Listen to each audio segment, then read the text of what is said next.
explain to the camera what just happened? It's 6 a.m. in the morning. We had to run all the way to the train station. Our reward after running a marathon. Despite almost missing our train to the station and having to run to the station on a winter's day in the UK, we finally made it to Edinburgh.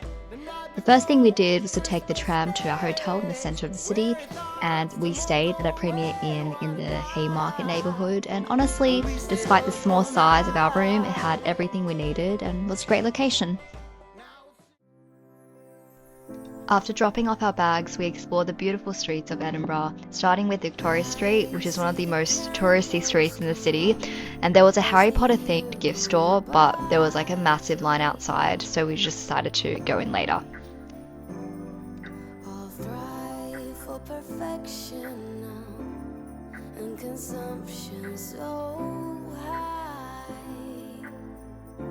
So over there is Edinburgh Castle. Well, I finally found a restaurant.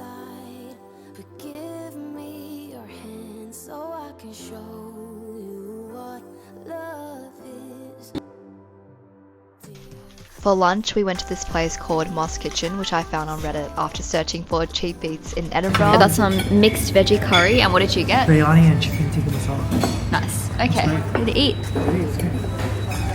First impression? I think it's going to be good no matter what. Because we're so hungry. So we're eating our first ever Scotch pie, which is basically a beef pie, right? I think. So we got ourselves some classic Scottish iron brew. Slightly bubblegum-like. And what kind of drink is it? Is it like a fruit drink? Carbonated soft drink. Oh, soft drink. This looks like a building out of Dune. So futuristic. That's the Scottish Museum. After walking off our lunch and admiring the beautiful architecture, we went to Greyfriars Graveyard to meet our tour guide for a Harry Potter themed walking tour. The tour guide was so passionate and enthusiastic about Harry Potter and even taught us a spell. I was honestly quite impressed until Felix ruined the magic and taught me how it worked. So, focus only on the light. Do make sure you're only looking at... I don't want you to hit any muggles. That's difficult. They would turn into a red light. That can be problematic after the tour. I should obliviate everybody later that has seen you do this, so please do not panic. Focus very hard on here. Love these guys. Look, they know the spell, believe me. 1, 2, 3. Rossio Lumos! Yes!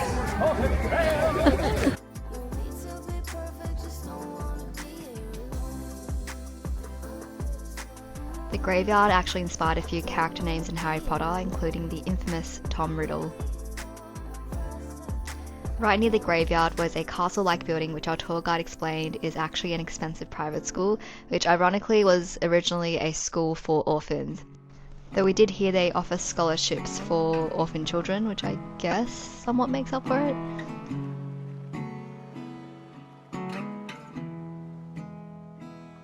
After the tour, which by the way I highly recommend, we headed back to Victoria Street and to the Harry Potter gift store, which had a massive line earlier. We're both big Harry Potter fans, so we really wanted to buy something, but everything was unfortunately just way too expensive, so we took a few silly photos and left. Sure. Okay. Afterwards, we headed to the National Museum of Scotland, which is primarily a museum on Scottish history, but it also had a few cool science exhibits, like this one of Dolly the sheep, the first cloned animal from an adult cell, and not the first cloned animal as I'd originally thought.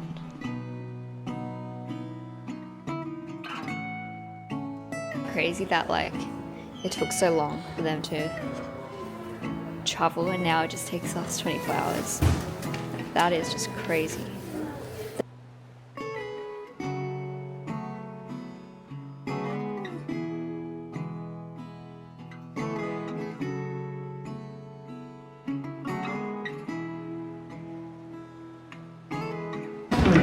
That is so funny. There's seats you can borrow. Anyways, let's go. So Felix found a dinner place for us. We've got a few options. What are the options we have? Mashed potatoes or fish and chips. Very creative. Going down. After the museum, we were both pretty hungry, so we went to the first place on Felix's list, which was a mashed potatoes restaurant. But unfortunately, there was a huge line, so we decided to check out the Christmas markets first. The entryway to the markets was stunning, and it reminded me a lot of the Vivid light show that runs every year in Sydney. Christmas in a cold climate is such a different vibe to being in the middle of summer in Australia, and this market, although super crowded, felt very cozy and festive.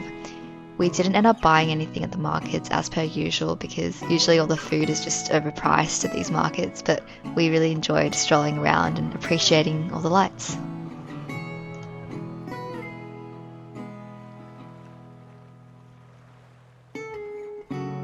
Afterwards, we finally had dinner at the Mash Bar, and it was honestly quite an underwhelming experience, despite this place being very highly rated online. However, Felix did get to try a Scotch egg, which is something he'd wanted to try ever since he was a child. Good morning. So we just woke up. Well, I woke up like 5 hours ago, but I couldn't go back to sleep. I was just in bed on my phone. But Felix just woke up. We're now getting ready to go out. Our plan for today is to climb Arthur's Seat, which is, I don't actually know why it's called Arthur's Seat, but it's basically the top of a extinct volcano, and the view is meant to be amazing. I'm really trying to take it chill this trip, and I don't want to get sick. Like yesterday, we had a pretty high risk of getting sick because the lady sitting behind us on the plane was like coughing throughout the entire flight. And this morning, well, it's actually the reason why I woke up and couldn't go back to sleep. I had like the worst sore throat, but I ended up just chugging a whole bottle of water and then went away. So I hope it stays away. I don't know what's happening. Maybe the air is just super dry. We started day 2 with a huge breakfast at this cafe near our hotel, and there was only one server who was also the cook at this cafe, so it took us a while to get our food. However, it was definitely worth the wait because the breakfast was absolutely delicious. Although it was so filling that it sent us into a little bit of a food coma afterwards. We ended up taking a double-decker bus to the starting path for Arthur's Seat, and the views during the ride were just stunning. I love riding in double-decker buses as a tourist, and this time we were lucky enough to get seats at the very front of the second floor.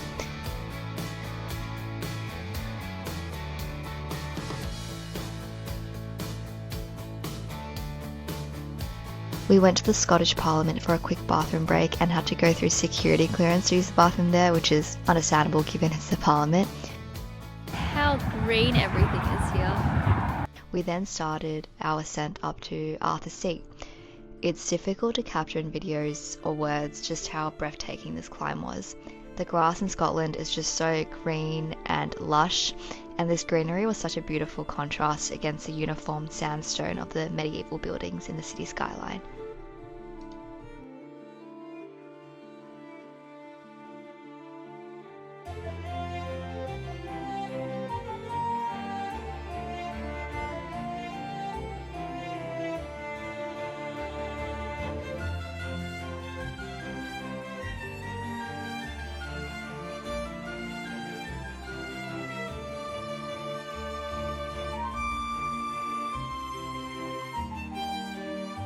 I'm ashamed to say that I didn't actually reach the very top. I mean, I got extremely close, but the wind was just too strong and I literally felt like I was going to get blown away at the top. So Felix ended up taking one for the team and hiking up to the top to get us these clips. Well, we're finally coming down this mountain alive. I genuinely thought that I was going to get blown down the mountain when I was up at the hill, and I didn't even end up going up because it was too windy, and yeah, I felt like I was getting blown off. So Felix ended up going up and taking videos for me, but we took a shortcut down. We are almost there.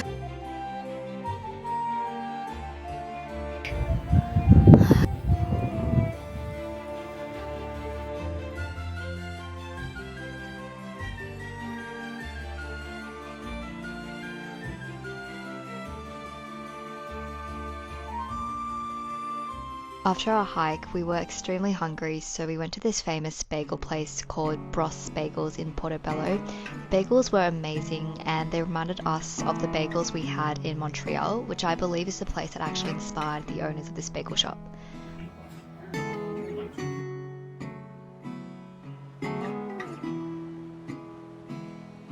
Afterwards, we walked around Portobello, which is a quaint seaside town that feels way less touristy, at least during the winter when we went. The beach unfortunately was not that nice in the winter because it was so cold and windy. Experiencing this weather made me feel a lot more grateful for the summer weather and beaches back home in Sydney, which is something I tend to take for granted and sometimes forget that we have.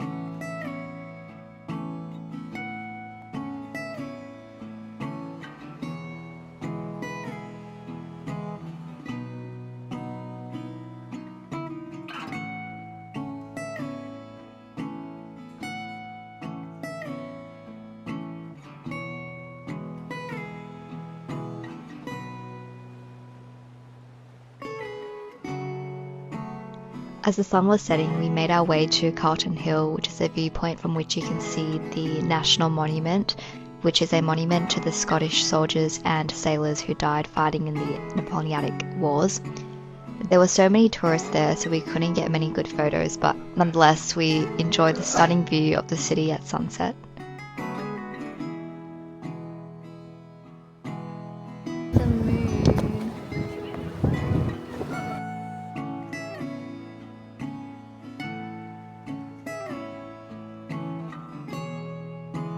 So we just headed down this close called Advocates Close. I can't believe people used to live in these alleyways.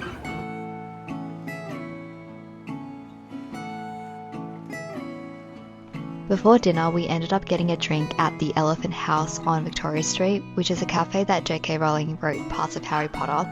This place definitely capitalised on this, and they even had a little writing nook set up where J.K. Rowling supposedly sat, and there they had this little guest book where you could leave a message.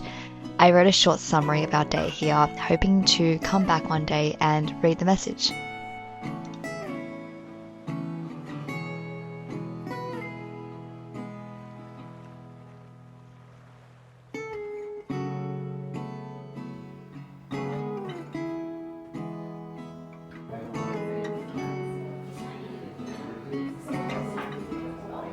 This building has Christmas trees on every single floor. That is so cute.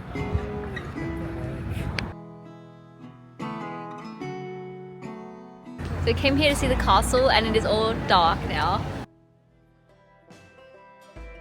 And for dinner, we were a bit stumped as to what to eat, so we ended up going with a Chinese buffet place because we were honestly just really craving Chinese food at the time. Are you okay after that buffet? So Felix is currently dead after the buffet. We have a bit of a late start today. It's currently 10 a.m. We just woke up. Didn't sleep great last night because our room is just super dry. And like this morning we're going to a place called Stockbridge, which is, I believe, in the west or northwest side of Edinburgh. Let's go. We are currently walking through Circus Lane, which is apparently one of the most scenic streets in Stockbridge. Circus Lane is one of those highly photographed streets, sort of like Notting Hill in London. It's mostly residential with a few small businesses. This street is definitely very photogenic, and I did feel a bit bad taking photos here because people actually live here and you could see into some people's windows.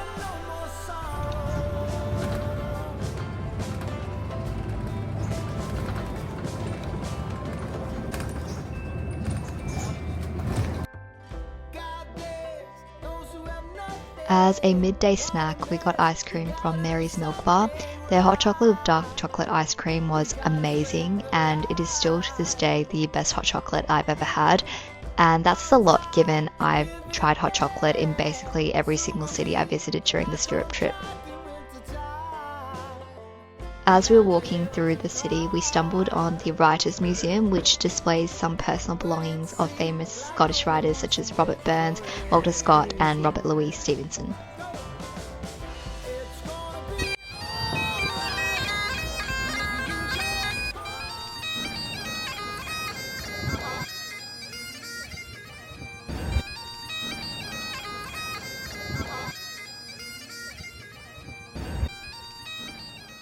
So we're at Edinburgh Castle and we didn't buy any tickets because we thought it would be like a bit of a tourist trap, but actually it looks quite amazing. so we do want to go in now, but I don't know how to go in without a ticket. And then it was time for some food. And there's like a pretty big line, so I'm gonna wait outside. So yes, we didn't get to go in Edinburgh Castle. There was actually 2 tickets left last minute, but then as we were just about to book, they sold out. So yeah.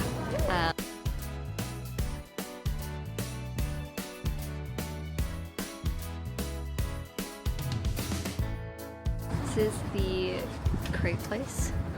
Let's get the menu. And before our flight, we decided to check out one final cafe, which had a decent matcha latte. I guess it's very atmospheric.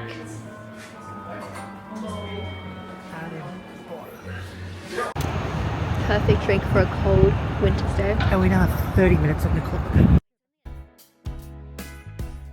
And stocked up with cookies, we said goodbye to Edinburgh as the sun was setting. Edinburgh is truly a spectacular city. From the beautiful architecture to their friendly people, it is one of my favourite cities of all time and one I hope to revisit very soon.